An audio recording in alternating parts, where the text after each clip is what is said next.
Instagram এতটা irresponsible আগে জানতাম না। আমি এই ভিডিও থ্রু ইনস্টাগ্রামকে রিকোয়েস্ট করতেছি, প্লিজ এই আইডিটার বিরুদ্ধে একটা অ্যাকশন নেওয়া হোক।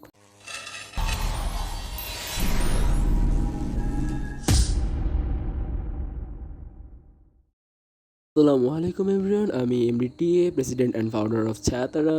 সো এটা আমাদের প্রথম কেস, ঘরোয়া কেস। ফ্রেন্ডের ঝামেলা হয়েছে, এটার বিরুদ্ধে একটা অ্যাকশন নিয়েছি।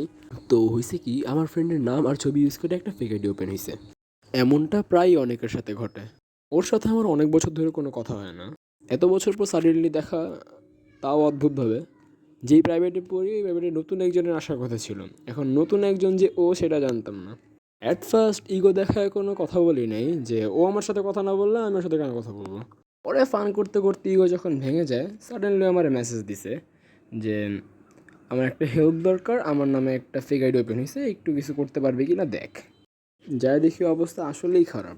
ওর ছবি, ওর নাম, ওর বায়ো অ্যান্ড দুইটা ভিডিও আপলোড করে রাখছে, ওইটা ওদের ফ্রেন্ডদেরই। পরে আমি রিলেটিভদের সাথে, ফ্রেন্ডদের সাথে আর আমাদের গ্রুপের মেম্বারদের সাথে কথা বলে ওই আইডিতে অনেকগুলো রিপোর্ট করার ব্যবস্থা করি। কিছু হচ্ছে না দেখে আমি ইনস্টাগ্রামকে মেইল করি, ইনস্টাগ্রামকে হোয়াটসঅ্যাপ মেসেজ করি, ইনস্টাগ্রামে মেসেজ দিছি, ইনস্টাগ্রাম হেল্প সেন্টারে পর্যন্ত রিপোর্ট করছি।